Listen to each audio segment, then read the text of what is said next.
Pomelo is the largest citrus fruit with its Asian origin. The flesh of pomelo fruit can be yellow or green, while the rind is pale and thick. A pomelo can usually get as big as a cantaloupe and slightly bigger sometimes. Its taste and teardrop are shaped quite like a grapefruit but are slightly sweeter. Is growing a pomelo fruit tree beneficial? Yes. One pomelo fruit is packed with numerous days of daily intake of vitamin C, immune system boosters, and powerful antioxidants. It is also rich with minerals including fiber, copper, and potassium. Therefore, growing a pomelo fruit tree is always beneficial for your health, as you can enjoy fresh pomelo fruits whenever you want.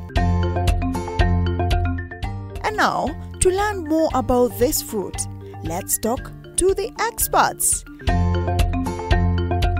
And let's go to Makueni County.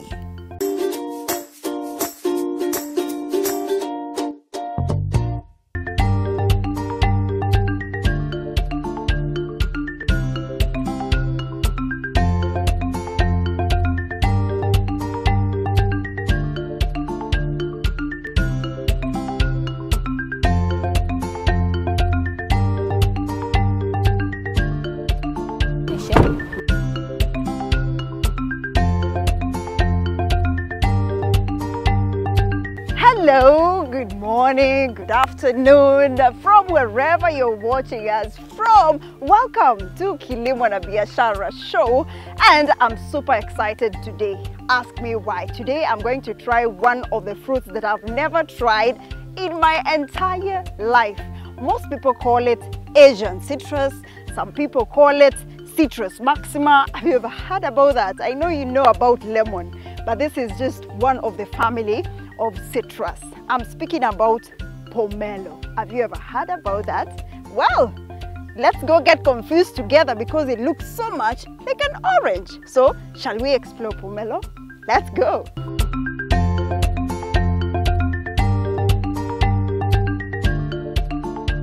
Trevor, hello. Hi, Linda. Hi. Hi. Nice to meet you. Introduce me to this fruit. This is actually the largest citrus fruit that is known to us. It's called the Citrus maxima and also called the pomelo. It used to be used by the Chinese when they were traveling during their silk trade routes and everything. They liked it because it lasted long on the ship, and that is how it actually came to Kenya.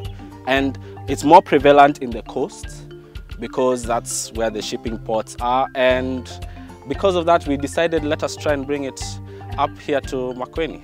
I'd like to know the history of this place. Who brought these fruits to Makueni County? Yes, and it's such a really nice, interesting story. So this farm is my grandfather's farm. Back in the 1970s, he brought mangoes and also oranges around here, and because of that we continued propagating oranges and fruits and everything. And after a while we got a really big drought. The first drought, we got this drought, and my grandfather decided he's gonna build a dam, and we got a dam and we were able to weather that drought. Then the next one killed off all of our plants. So we had mostly mangoes and also oranges, and they all died off.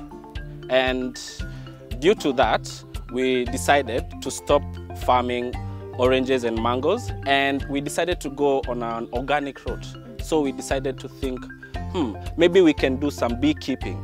Back in 2012, Bishop Kanuku, who's a really good family friend of ours, decided to bring us 2 seedlings.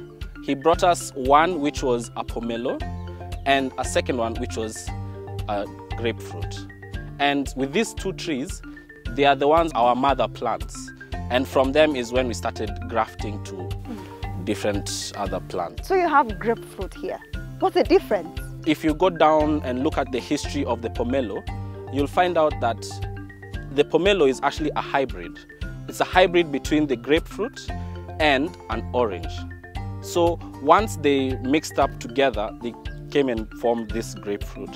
So usually some people get confused between the grapefruit and the pomelo. For us, we didn't know at the beginning. We thought both a grapefruit is also a pomelo. So when we were propagating, we were focusing mostly on the pomelo tree because it was the larger one. And we were able to propagate and graft almost 1,500 pomelos and about 300, 400 grapefruits. So between the two, which one occupies the biggest space here? The one that has survived, let's say that, because whenever we were propagating, we would do 50-50, and the one that survived most is the pomelo, and that's the one that we have about 1,500 trees. Trevor, I must admit that this looks so much like the Garden of Eden. Tell me more about the fruits that you have here, because I see it's not just pomelo. On our farm, we have different kinds of fruits. We actually have both fruits and nuts. So we have two nuts, that are cashew nuts and the macadamia nuts. And on the fruit side, we have now the pomelos and the grapefruits. Wow, that's quite interesting, yeah? I think we'll need to come back here for cashew nut farming. Yes. But well, now I'd love to know more about the technicalities and the nitty-gritties, the planting, the grafting, and every other management practices needed in this particular fruit. So do you have an agronomist, or you can take us through that? For us, we are a little bit more professional. So we do have an agronomist who tends to the nitty-gritty and the technical stuff. And I'll let you talk to him so that he can explain to you more. Okay, let's go. Let's go meet him.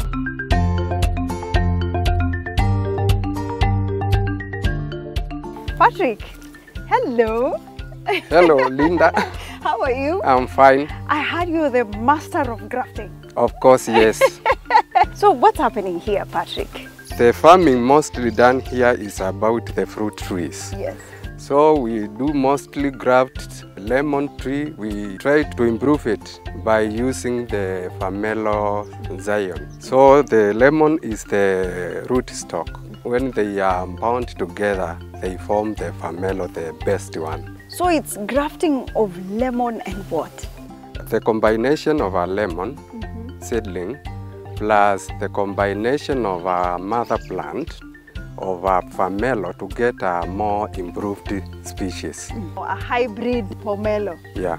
From a branch of the mother plant, you try to prune one of the branches.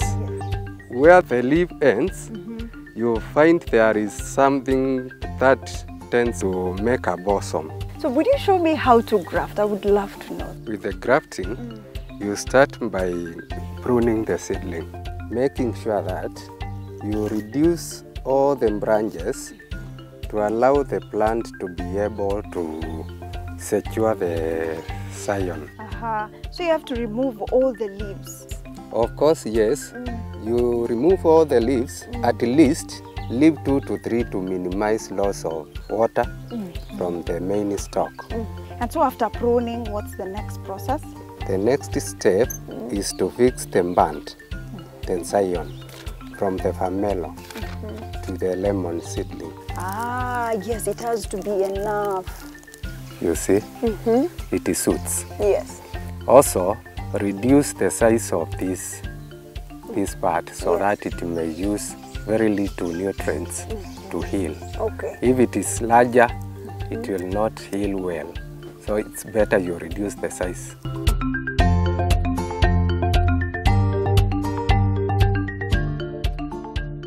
You see, it's now shorter.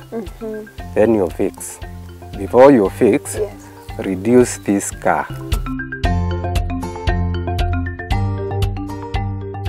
So that you may insert this one this way.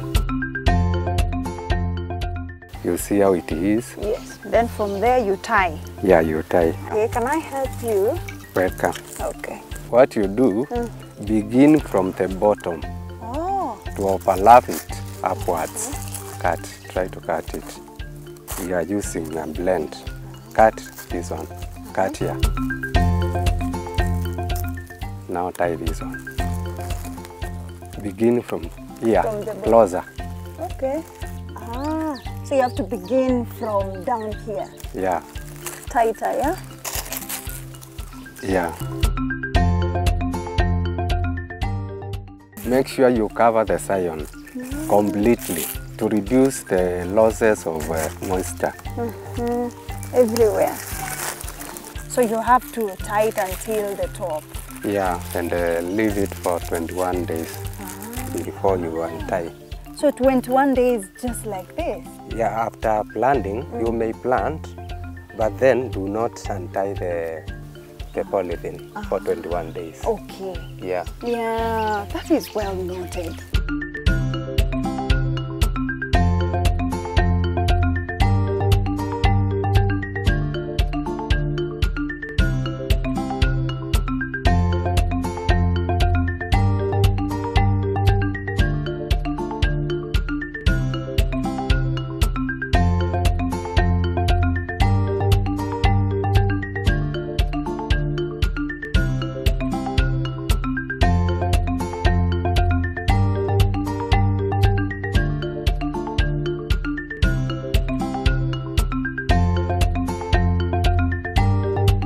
So much for sticking with us until this very moment.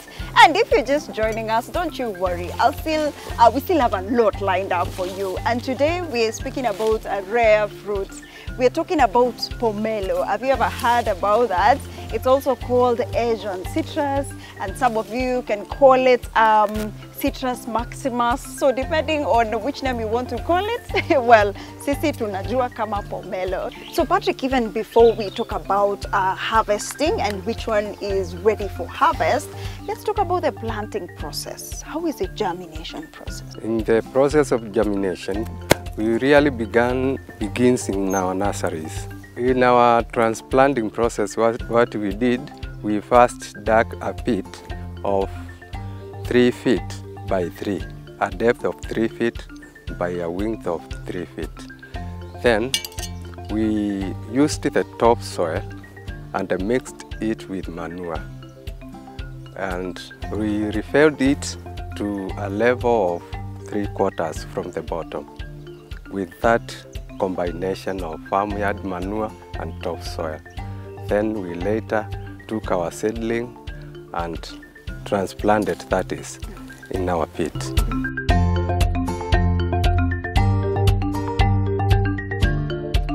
Then we added water and mulching.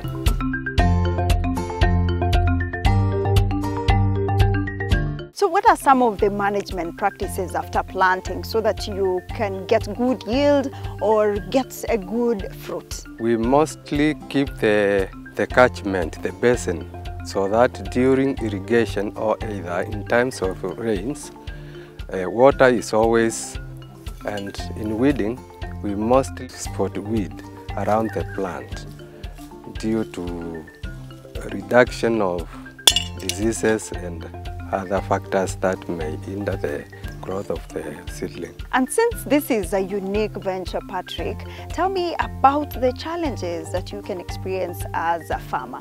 Most of the problems in raising the plants, the seedlings, first we have the termites, the usual ones we really all know. So what you do, you try your level best to scare them away from the roots. We mostly use the organic materials to scare them away. Other problems, even livestock, may interfere with the growth if you let them destroy the plant.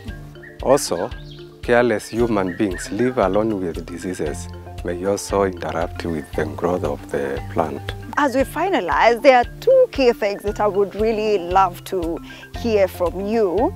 Let's talk about the type of soil that is favorable for growing or planting pomelo, and also whether it is a heavy consumer of water. With the ready soils, they do well for good leaching. They utilize water. They are always mostly moist with moisture. When you try to top dress with the farmyard manure and then you spread mulching on top, it keeps wetness for a longer period. So the ready soils and the black cotton soils, they are good for the fruit trees. That has been quite insightful, Patrick. We truly appreciate. Thank you for your time and for giving us so much information about pomelo. And now to the best part of the show. You know what I like. I love eating. But before that, let's learn about how to identify the ones that are ripe and not. So let's go meet Trevor yet again. Trevor, I see you've already harvested. How do you identify the ones that are ripe and the one that is not yet ripe for harvest? When you look at the pomelo itself, like this one, it is more yellow as compared to the ones that are on the trees, which are green. So first thing that we look at is the color of the pomelo. The raw pomelo is usually green in color, and as it continues to ripen, it becomes yellow, it yellows. But now someone would mistake this for just a typical orange. What's the major difference between pomelo and orange? The major difference between this and the orange is that once we cut it in, you will see that it has a thicker pith and the color inside is pink. So we call them, actually, this is a subclass of pomelos called the pink pomelos. It's different than as compared to the ones in coast, which are usually greenish inside or lighter inside. So this one is the pink pomelo. But now let's jump to the pests and diseases affecting this particular crop. This pomelo here has different discolorations. And this discoloration, we call it rust. It's like a fungal infection, and we usually try to spray them so that this rust can come off. That is one of the diseases that we have. And for us to mitigate that, we spray it with organic copper. Organic copper is antibiotic, antifungal, and it helps in removing the rust and allowing the pomelo to be clean. Our second pest is the fruit fly.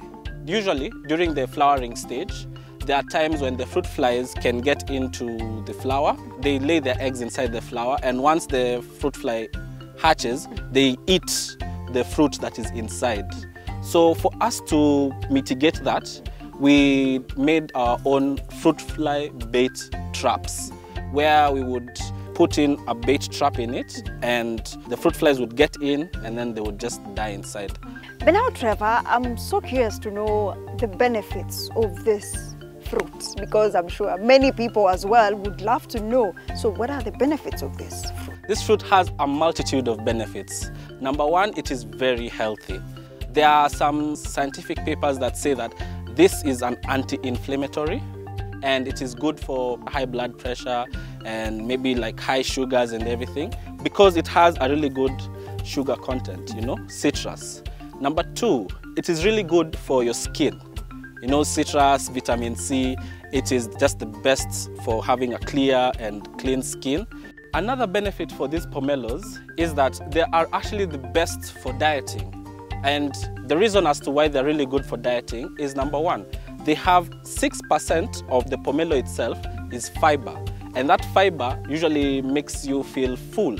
So if you eat this pomelo, it'll reduce your hunger pangs. That's how people use it for dieting. That's quite convincing. But now let's move to the money factor. How we do sell our pomelos are in two main ventures. The first is at the farmers' organic market, which is usually at per diems every Saturday. So you will find us there, where we do sell our pomelos raw. The second thing is we sell it through online, like Greenspoon. We have a short contract with Greenspoon where we deliver our freshly harvested pomelos to them, and you can go onto their site, search for Marlin Farm Pomelos, and you will find us there. The price usually varies between 100 to around 250, depending on the size. Because when we harvest these pomelos, they come with a variety of from 400 grams to 1.2 kilos. So the 1.2 kilos goes at 250 shillings. This fruit is really rare, yeah? But now I would like to know your vision in regards to this and whether you're seeking to tap into the export market. Our main market is to bring it into Africa. We want us Africans to learn more about it and to get the benefits of the pomelos. They are from the Asian markets. So we'd want to introduce it into the market and let people know about the pomelo and the differences between the pomelo and the grapefruit. So our future, we would like to be able to export this, hopefully back to the Asian market, but we'll be focusing mostly in the African continent. Our pomelos don't have seeds, and this is because we graft them from the mother plant straight to a lemon tree. But what's the taste of pomelo? The taste of this fruit is like a grapefruit, but sweeter. Let's even show them how it looks like. Okay, so first you look at the bottom of the pomelo. The bottom, if it is really yellow, it means that it is ready to be eaten.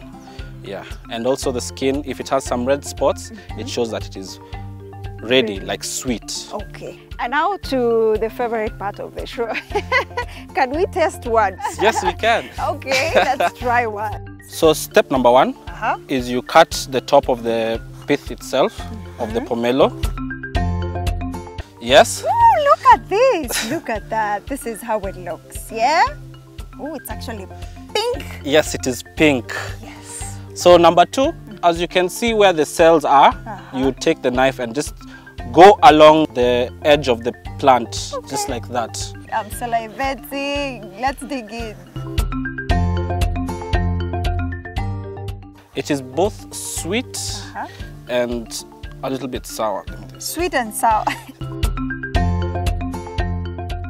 Ooh, let's do this. And it doesn't have seeds.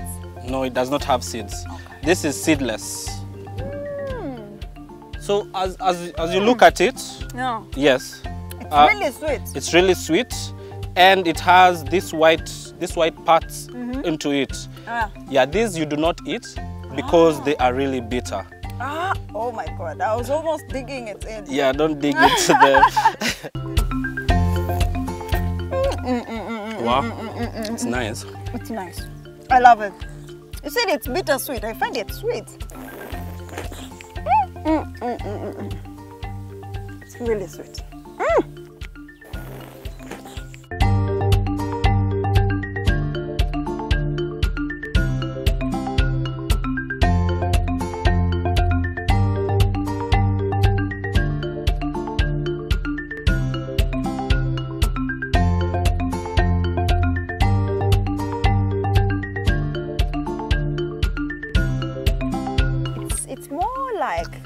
It's more like an orange, but it is sweeter.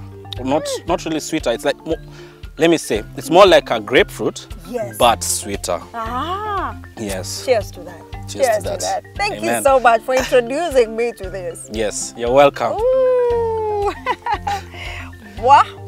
It's sweet. He says it's bittersweet, but for me, I say it's actually sweet. He says it's a blend of grapes as well as pomelo, but well, I hope you've learned something today, and we've shown you all the nitty-gritties and every detail that you need to know if you want to explore this venture. It's a rare fruit, in short. It's a rare fruit, and they're some of the pioneers. They're actually pioneers. Imagine it's Makueni County. Someone would think this is a dry area, but look at this. This is the Garden of Eden, quite literally.